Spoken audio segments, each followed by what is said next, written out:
चलिए आज का क्लास स्टार्ट करते हैं। और आज जो हम लोग पढ़ने वाले हैं महाजनपद काल से है ना। और ये कब से कब तक चलेगा? ये जो है आपका 600 ईसा पूर्व से लेके 325 ईसा पूर्व तक का जो घटना है, इस घटना को हम लोग पढ़ेंगे, है ना। पढ़ेंगे यानी कि सेट ही होगा, एक प्रकार से ये सेट ही है, जो कि आपको आंसर शीट इस तरह से बना लेना है और ABCD करके आंसर देते हुए जाना है और लास्ट में हम लोग इसका सॉल्यूशन करेंगे, मींस आंसर शीट आपको बताया जाएगा। ठीक है, तो आज जो चैप्टर होगा, आज का जो चैप्टर होगा, ये हेडिंग दे दीजिएगा महाजनपद काल। ठीक है, तो इसका जो है डिस्क्रिप्शन क्लास भी हो चुका है, लेकिन आपको ये जो सेट दे रहे हैं सिर्फ प्रैक्टिस के लिए है, ताकि आप कभी भी किसी भी समय आप प्रैक्टिस कर सकते हैं यूट्यूब पर देख के। तो यहाँ 50 क्वेश्चन आपको मिलेगा। पहले अगर नहीं पढ़े हैं तो चैप्टर को पढ़ लीजिए, उसके बाद टेस्ट दीजिए, तब थोड़ा सा अच्छा लगेगा, स्कोर भी बनेगा, है ना। तो चलिए आज का पहला क्वेश्चन स्टार्ट करते हैं। क्या है देखिए, तो पहला क्वेश्चन क्या है आज का? हर्यक वंश के किस शासक को कुणिक कहा जाता है ना। हर्यक वंश का जो है कौन सा शासक है जिसको कि हम लोग कुणिक के नाम से जानते हैं? तो पहला ऑप्शन है बिंबिसार, दूसरा है उदयन या उदयन भी कह सकते हैं, तीसरा है अजातशत्रु और चौथा ऑप्शन है इनमें से कोई नहीं। ठीक है, तो ये आज का पहला क्वेश्चन है, आंसर कर लिए होंगे। अगला क्वेश्चन बढ़ते हैं, नेक्स्ट क्वेश्चन। किस शासक ने गंगा एवं सोन नदियों के संगम पर पाटलिपुत्र नगर की स्थापना की है? सिंपल समझिए कि पाटलिपुत्र का जो है स्थान जो है या नगर की स्थापना किसने की है ना। तो अजातशत्रु, उदयन, अशोक और घनानंद, ये चार ऑप्शन है। ठीक है, तो किसने किया है? ये चारों में से। नेक्स्ट क्वेश्चन बढ़ते हैं, अगला क्वेश्चन, क्वेश्चन नंबर 3। 323 ईसा पूर्व में, है ना, कब? 323 ईसा पूर्व में सिकंदर महान, है ना, महान होना चाहिए, महान की मृत्यु हुई थी, है ना। कहां पर हुआ था? फ्रांस में, बेबीलोन में, मैसिडोनिया में या तक्षशिला में। सिकंदर जिसको कि विश्व विजेता भी कहा जाता है, ठीक है, लेकिन उसने भारत को नहीं जीता था। तो ये आपको जानना है कि बेबीलोन है कि फ्रांस है, मैसिडोनिया है, तक्षशिला है। ठीक है, मृत्यु कहां हुआ था? अगला क्वेश्चन आइए, वही सिकंदर के बारे ही है। सिकंदर महान जिसको कि अलेक्जेंडर के नाम से भी जाना जाता है ना, एवं पोरस जो कि पुरु की सेनाओं ने निम्नलिखित में से किस नदी के आमने सामने वाले तटों पर पड़ाव डाला था? ठीक है, तो ये आपका है, पहला ऑप्शन है रावी नदी, दूसरा है झेलम, सतलज और चौथा है चिनाब। ये चार नदी है, इसमें से बहुत कोई कंफ्यूज हो जाता है, इसका सटीक आंसर आपको करना है। नेक्स्ट क्वेश्चन आते हैं, चलिए क्वेश्चन नंबर 5। पाली ग्रंथों में गांव के मुखिया को क्या कहा जाता है ना। पाली ग्रंथों में जो गांव के जो मुखिया है उसको क्या कहा जाता है? ग्रामक, भोजक या ग्राम भोजक, तीसरा ज्येष्ठक और चौथा ग्रामपति, है ना। चलिए नेक्स्ट क्वेश्चन बढ़ते हैं, अगला क्वेश्चन, क्वेश्चन नंबर 6। उज्जैन का प्राचीन नाम था, क्या था? उज्जैन का प्राचीन नाम क्या था? लेटेस्ट में जैसे क्वेश्चन आता है, उज्जैन किस नदी के किनारे है, उज्जैन में कुंभ मेला लगता है, ये सब। तो ये उज्जैन का प्राचीन नाम क्या था? अवंतिका, तक्षशिला, कन्याकुब्ज या धन्यकाटक। ठीक है, चलिए अगला क्वेश्चन बढ़िए, क्वेश्चन नंबर 7 क्या है? नंद वंश का संस्थापक कौन था? नंद वंश का जो है संस्थापक कौन था, यह बताना है। पहला है महापद्म नंद, दूसरा है कालाशोक, तीसरा है घनानंद और चौथा है नागार्जुन। नेक्स्ट क्वेश्चन, अगला क्वेश्चन नंबर 8। ग्रीक या यूनानी लेखकों द्वारा किसे अग्रमीज या जेंडरमीज कहा गया है ना। कौन सा लेखक? यह है ग्रीक या यूनानी की लेखकों द्वारा किसे अग्रमीज या जेंडरमीज कहा गया है? पहला ऑप्शन है अजातशत्रु, दूसरा है कालाशोक, तीसरा है महापद्म नंद और चौथा है घनानंद। ठीक है, चलिए नेक्स्ट क्वेश्चन, क्वेश्चन नंबर 9। प्राचीन भारत में पहला विदेशी आक्रमण किनके द्वारा किया गया था? प्राचीन भारत में जो है पहला जो विदेशी आक्रमण था किनके द्वारा किया गया था? ईरानियों के द्वारा, यूनानियों के द्वारा, शकों के द्वारा और कुषाणों के द्वारा। ठीक है, ऑप्शन है ईरान, यूनान, शक और कुषाण। इसको सजाने के लिए भी दिया जाता है। अगला क्वेश्चन नंबर 10, प्राचीन भारत में दूसरा विदेशी आक्रमण एवं पहला यूरोपीय आक्रमण किनके द्वारा किया गया है? इसमें आपको देखिए क्या पूछा गया, प्राचीन भारत में दूसरा विदेशी आक्रमण, तो दूसरा जो विदेशी आक्रमण एवं पहला वो यूरोप का था, यूरोपीय आक्रमण किनके द्वारा किया गया है? पहला ऑप्शन है ईरानियों के द्वारा, दूसरा है यूनानियों के और तीसरा है शकों द्वारा, चौथा है कुषाणों द्वारा। सेम ऑप्शन है इससे पहले वाला क्वेश्चन के साथ। ठीक है, कौन किसके बाद अगर आक्रमण किया ये चीज जान जाएंगे तो क्लियरिटी और अच्छा होगा। चलिए, हाइडेस्पेस या वितस्ता जो कि आधुनिक नाम झेलम है ना, झेलम, पिछला क्वेश्चन का आंसर भी आपको मिल गया होगा यहाँ पर। हाइडेस्पीच का युद्ध या वितस्ता या झेलम नदी के किनारे जो युद्ध हुआ था 326 बीसी में ईसा पूर्व में, किन किन शासकों के बीच हुआ था, किन के बीच हुआ था, ये आपको ध्यान देना है। ठीक है, पहला ऑप्शन है सिकंदर एवं पोरस के मध्य, दूसरा ऑप्शन है सेल्यूकस जो कि पुराना नाम है सेल्यूकस निकेटर, सेल्यूकस एवं चंद्रगुप्त मौर्य के मध्य, तीसरा ऑप्शन है चंद्रगुप्त मौर्य एवं घनानंद के मध्य, उस समय घनानंद कभी शासक चलता था, सिकंदर एवं अभी के मध्य। ठीक है, चलिए अगला क्वेश्चन पढ़ते हैं। नेक्स्ट क्वेश्चन नंबर 12, सिकंदर ने भारत पर कब आक्रमण किया? बहुतों बार ये पूछा है क्वेश्चन है ना, सिकंदर ने भारत पर कब आक्रमण किया? 326 ईसा पूर्व, 326 ईस्वी है, 323 ईसा पूर्व और 323 ईस्वी। ठीक, चलिए अगला क्वेश्चन नंबर 13, मगध की प्रथम राजधानी कौन सी थी? मगध की जो प्रथम राजधानी थी वो कौन सी थी? पाटलिपुत्र, वैशाली, गिरिब्रज और चंपा। गिरिब्रज को राजगिरे भी कहा जाता है। ठीक है, मगध की प्रथम राजधानी आपको बताना है। ठीक है, नेक्स्ट क्वेश्चन आइए, क्वेश्चन नंबर 14, किस शासक द्वारा सर्वप्रथम पाटलिपुत्र का राजधानी के रूप में चयन किया गया था?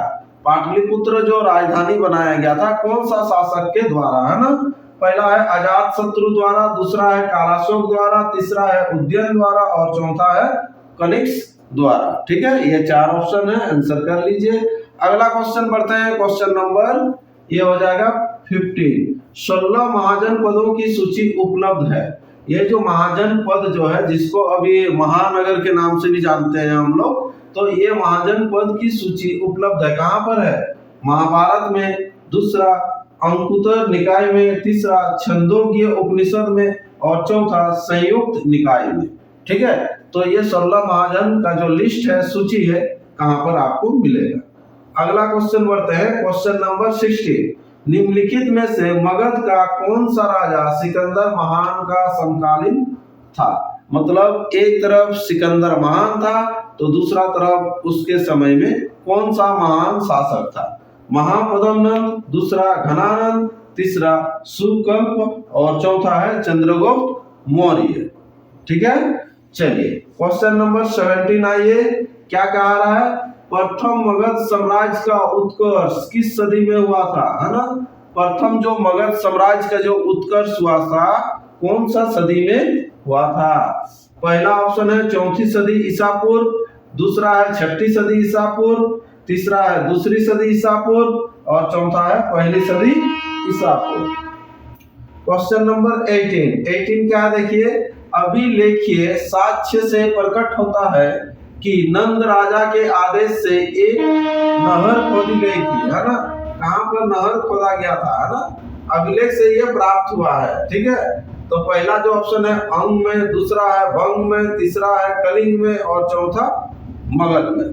ठीक है, अंग, भंग, कलिंग और मगध, ये चार ऑप्शन है। चलिए क्वेश्चन नंबर 19। ठीक है, आप लोग कमेंट करके बताइएगा कि ये क्वेश्चन स्लो चल रहा है कि और स्पीड करना है या फिर डिले करना है। ठीक है, किनको किस तरह का दिक्कत हो रहा है आप लोग कमेंट कीजिएगा। क्वेश्चन नंबर 19, पहला ईरानी शासक जिसने भारत के कुछ भाग को अपने अधीन किया था, कौन अधीन किया था? पहला ईरानी शासक, तो ईरान का शासक कौन था जिसने भारत के कुछ भाग को अपने अधीन किया था? साइरस, है ना, कोविसियस और डेरियस और जर्सियस, ठीक है, या छायर्स भी इसको कह सकते हैं। चलिए अगला क्वेश्चन है क्वेश्चन नंबर 20। मगध के राजा अजातशत्रु का किस गणराज्य के साथ युद्ध हुआ था? है ना, अजातशत्रु का जो युद्ध हुआ था किसके साथ युद्ध हुआ था? ठीक है, वजी जो कि वैशाली है, पंचाल या फिर दोनों के साथ, मतलब वजी और पंचाल दोनों के साथ। ऑप्शन अगर सी करेंगे तो, और ऑप्शन डी किसी के साथ नहीं। ठीक है, अगला क्वेश्चन क्वेश्चन नंबर 21। नंद वंश का अंतिम सम्राट कौन है? नंद वंश का जो अंतिम सम्राट था इसमें से कौन है? महापद्मनंद, घनानंद, कालाशोक, इनमें से कोई नहीं। ठीक है, नंद वंश का संस्थापक, ये अंतिम शासक, ये सब जानना है। भारत में सिक्कों या मुद्रा का प्रचलन कब हुआ? है ना, सिक्कों या मुद्रा का जो प्रचलन हुआ भारत में कब हुआ बोल रहा? अशोक के शासनकाल में, कनिष्क के शासनकाल में, 600 ईसा पूर्व में या 300 ईसा पूर्व में। ठीक है, चलिए अगला बढ़ते हैं नेक्स्ट क्वेश्चन क्वेश्चन नंबर 23। निम्न राजाओं पर विचार कीजिए। कुछ राजा का नाम दिया हुआ है, इस पर आपको विचार करना है। क्या विचार करना? देखिए, अजातशत्रु है पहला राजा, दूसरा है बिंदुसार, तीसरा है प्रसेनजीत। इनमें से कौन कौन बुद्ध के समकालीन है? माने बुद्ध के समकालीन कौन कौन था? ठीक है, तो इससे पहले जैसे अभी हम लोग का धार्मिक आंदोलन आएगा, तो धार्मिक आंदोलन में ये धर्म सब आएगा, बुद्ध का, जैन का, ईसाई, इस्लाम, ये धार्मिक आंदोलन में आएगा। तो उसके समकालीन कौन था ये बताना। केवल ए अजातशत्रु, है ना, फिर उसके बाद 2 और 3 यानी कि बिंदुसार और प्रसेनजीत। तीसरा ऑप्शन में 1 और 3 यानी कि अजातशत्रु और प्रसेनजीत का रहा, और चौथा ऑप्शन तीनों। ठीक है, तो बुद्ध के समकालीन कौन कौन थे? ठीक है, चलिए नेक्स्ट क्वेश्चन अगला बढ़िए क्वेश्चन नंबर 24। मगध सम्राट बिंबिसार ने अपने राजवेद जीवक को किस राज्य के राजा की चिकित्सा के लिए भेजा था? ठीक है, ये जो जीवक को जो भेजा था सम्राट बिंबिसार ने किसकी चिकित्सा के लिए भेजा था? है ना, तो कौशल का, अंक का, अवंती और वैशाली। ठीक है, चलिए अगला क्वेश्चन बढ़िए क्वेश्चन नंबर 25। किस शासक ने अवंती को जीतकर मगध का हिस्सा बनाया था? कौन सा शासक था जिसने अवंती को जीतकर मगध का हिस्सा बना दिया? पहला ऑप्शन है अजातशत्रु, दूसरा है बिंबिसार, तीसरा है शिशुनाग और चौथा है महापद्मनंद या महापद्मनंद। है ना, अगला क्वेश्चन है क्वेश्चन नंबर 26। किस मगध सम्राट ने अंक का विलय अपने राज्य में कर लिया? है ना, तो इसने अंक को अपना विलय कर लिया। ठीक है, मगध सम्राट ने। कौन सा मगध सम्राट ने? ठीक है, तो बिंबिसार, अजातशत्रु, उदयन और शिशुनाग। ठीक है, चलिए अगला क्वेश्चन बढ़िए क्वेश्चन नंबर 27। शिशुनाग ने किस राज्य का विलय मगध साम्राज्य में नहीं किया? है ना, यहाँ पर देखिए अब ऑपोजिट आ रहा है कि कौन सा विलय नहीं किया। ठीक है, पहला ऑप्शन है ये अवंती, दूसरा है वत्स, तीसरा है कौशल और चौथा है काशी। है ना, चलिए नेक्स्ट क्वेश्चन अगला क्वेश्चन है 28। काशी और लिच्छवी का विलय मगध साम्राज्य में किसने किया? ठीक है, ये जब कहानी ही पूरा पढ़ लेंगे तो इस तरह से क्वेश्चन बहुत ही इजी हो जाएगा। ठीक है, चलिए बिंबिसार ने, अजातशत्रु ने, उदयन ने, शिशुनाग ने। ठीक है, ये हम लोग का महाजनपद कल चल रहा है। ठीक है, इसके बाद और भी राजा महाराजा उसके बाद आएंगे, इसके बाद कौन आया, क्या आया, कौन किसका वध किया, इस तरह से कहानी के रूप में पढ़ना है। कोई भी किताब में पढ़ लीजिए, लेकिन एक बार सेट को आप कंप्लीट कीजिए, कितना नंबर आ रहा है ये तो पता चलेगा। फिर और एक बार टेस्ट दीजिए, इसीलिए ये इस तरह से बनाया जा रहा है ना। चलिए अगला, सिकंदर के आक्रमण के समय उत्तर भारत पर निम्नलिखित राजवंशों में किस एक का शासन था? किसका शासन था? ठीक है, सिकंदर के आक्रमण के समय उत्तर भारत में बोला, उत्तर भारत में कौन सा राजवंश का था? नंद वंश, मौर्य वंश, शुंग वंश और कन्नौज वंश। है ना, चलिए अगला क्वेश्चन क्वेश्चन नंबर 30। निम्नलिखित में कौन सा एक ईसा पूर्व 6ठी सदी में प्रारंभ भारत का सर्वाधिक गई थी शक्तिशाली नगर राज्य था, है ना। शक्तिशाली नगर राज्य कौन सा था, जो कि ईसापुर कब, ये 6ठी सदी में, है ना। प्रारंभ भारत का सर्वाधिक, तो गांधार, कंबोज, काशी और मगध। नेक्स्ट क्वेश्चन आइए, क्वेश्चन नंबर 31। निम्नलिखित में से किस राज्य में गणतंत्रात्मक शासन व्यवस्था नहीं थी। गणतंत्रात्मक शासन जो व्यवस्था था नहीं था, किसमें, कपिलवस्तु के शाक्य में, दूसरा कुशीनगर के मल्ल में, तीसरा वैशाली के लिच्छवी में, और चौथा ऑप्शन है मगध। ठीक है, अगला क्वेश्चन नंबर 32। निम्नलिखित में से किसे सैनिया, है ना, सैनिया क्या है, निम्नलिखित में से किसे सैनिया, तो सैनिया क्या है, नियमित और अस्थायी सेना रखने वाला, है ना, कहा जाता है। किसको कहा जाता है, ठीक है, बिंबिसार को, अजातशत्रु को, उदयन को और शिशुनाग को। ठीक है, चलिए अगला क्वेश्चन बढ़ते हैं, क्वेश्चन नंबर 33। निम्नलिखित में से किसे उग्रसेन, उग्रसेन क्या है, भयानक सेना का स्वामी, है ना, कहा जाता था। ठीक है, उग्रसेन किसे कहा जाता था, महापद्मनंद, घनानंद, शिशुनाग, बिंबिसार, सबका ये उपनाम सब भरा हुआ है। इसको क्या कहा जाता था, केवल एक बार उसको पढ़ लेने से ये चीज आ जाएगा, है ना। अगला है, निम्नलिखित में से कौन सिकंदर के साथ भारत आने वाला इतिहासकार नहीं था, है ना। इतिहासकार जो है सिकंदर के साथ कौन नहीं आया था। पहला ऑप्शन है निर्याकस, दूसरा है एनास सिक्रेटिस, तीसरा है एरिया एस्टुबुलस और चौथा है हेरोडोटस। ये चार में देखिए उसके साथ कौन नहीं आया था या नहीं था, है ना। चलिए, कोई सेनापति था, कोई जल सेनापति था, स्थल सेनापति था, इस तरह से। महाजनपद काल में श्रेणियों के संचालक को कहा जाता था। महाजनपद काल जो पढ़ रहे हैं में श्रेणियों के संचालक को क्या कहा जाता था, श्रेष्ठीन, सेठ, जेठक, ग्राम ध्वजक। ठीक है, चलिए अगला क्वेश्चन, क्वेश्चन नंबर 36। गिरहपति का अर्थ क्या होता है। गिरहपति का अर्थ क्या होता है, धनी किसान, धनी व्यापारी, धनी व्यक्ति, इनमें से कोई नहीं। अगला क्वेश्चन है क्वेश्चन नंबर 37।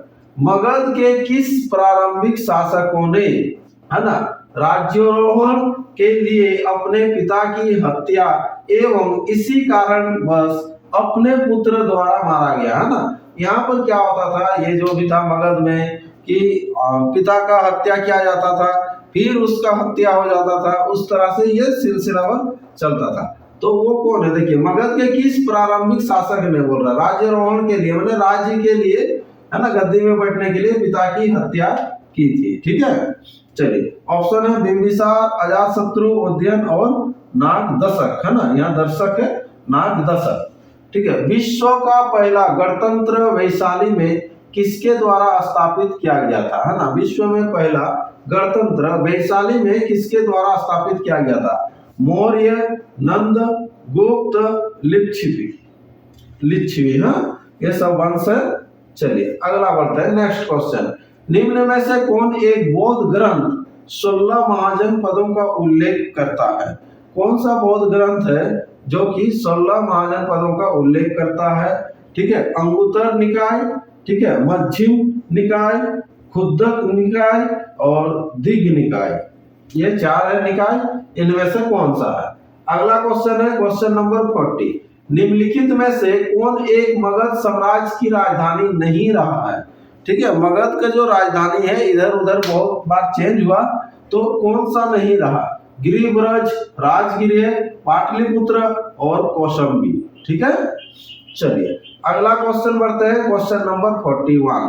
सिकंदर ने भारत पर कब आक्रमण किया। ठीक है, सिकंदर ने जो है भारत पर कब आक्रमण किया।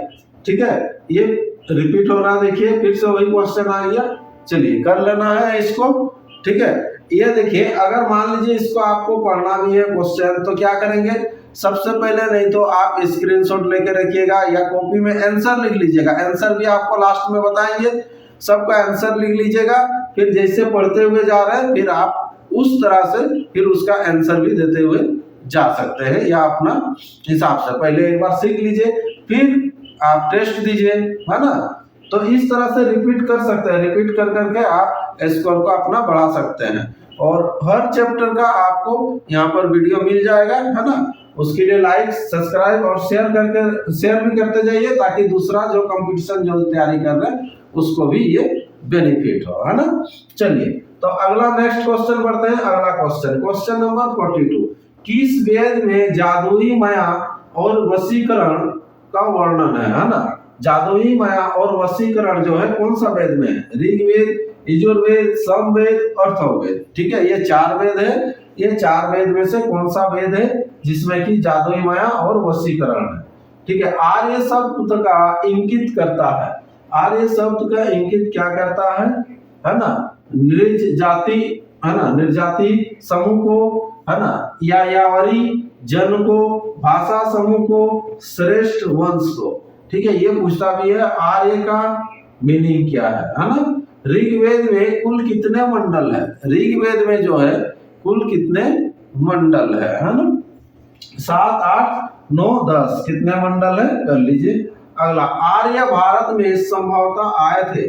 आर्य जो भारत में आए थे, कहां से आए थे? ठीक है, तो यहाँ पर आपको ऑप्शन रहेगा यूरोप है, मध्य एशिया है, पूर्वी एशिया है, अन्य क्षेत्रों से। इससे पहले वाला सेट में मिला था ना कि आर्य जो आके सबसे पहले कहाँ बसे थे, ये पूछा गया था।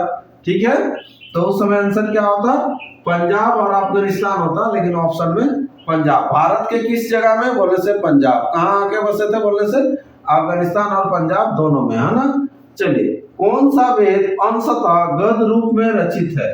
क्वेश्चन नंबर 46, कौन सा वेद अंशतः गद रूप में रचित है? ऋग्वेद, यजुर्वेद, सामवेद, अथर्ववेद। वही 4 वेद होगा, या गद के रूप में कौन सा था यहाँ बताना है। ठीक है, अगला क्वेश्चन, सभा और समिति प्रजापति की 2 पुत्रियां थी का उल्लेख किस वेद में मिलता है? ठीक है, तो ऋग्वेद, यजुर्वेद, सामवेद, अथर्ववेद। ऑप्शन तो 4 वेद ही है, लेकिन क्वेश्चन सभा और समिति प्रजापति की 2 पुत्रियां थी, है ना, उल्लेख कौन सा वेद में मिलता है? अगला क्वेश्चन है, ऋग्वेदिक युग की प्राचीनतम संस्था कौन सी थी? है ना, ऋग्वेदिक जो युग है उसका प्राचीनतम संस्था कौन सा था? सभा, समिति, विदत, परिषद। ठीक है, अगला क्वेश्चन है, ब्राह्मण ग्रंथों में सर्वाधिक प्राचीन कौन है? ठीक है, तो ऐतराय ब्राह्मण, शतपथ ब्राह्मण, गोपथ ब्राह्मण और पंचविश ब्राह्मण, है ना। अगला, गोत्र व्यवस्था प्रचलन में कब आई? गोत्र जो होता है, सबका वंश अलग अलग होता है, तो वो जो गोत्र का जो व्यवस्था है ये कब से प्रचलन हुआ? ऋग्वेदिक काल में, उत्तर वैदिक काल में, महाकाव्य काल में, और ये सूत्र काल में। ठीक है, तो इस तरह से हम लोग का ये 50 क्वेश्चन कंप्लीट हो गया है। आप लोग अब आंसर मिला लीजिए कि स्कोर कितना आ रहा है ना। तो चलिए, यहाँ पर आपको बता देते हैं एक बार, या स्क्रीनशॉट लेके भी आप मिला सकते हैं। ठीक है, तो चलिए, 1 का सी कर लीजिए, 2 का बी बॉय, 3 का बी बॉय, 4 का भी बी बॉय और 5 का भी बी बॉय।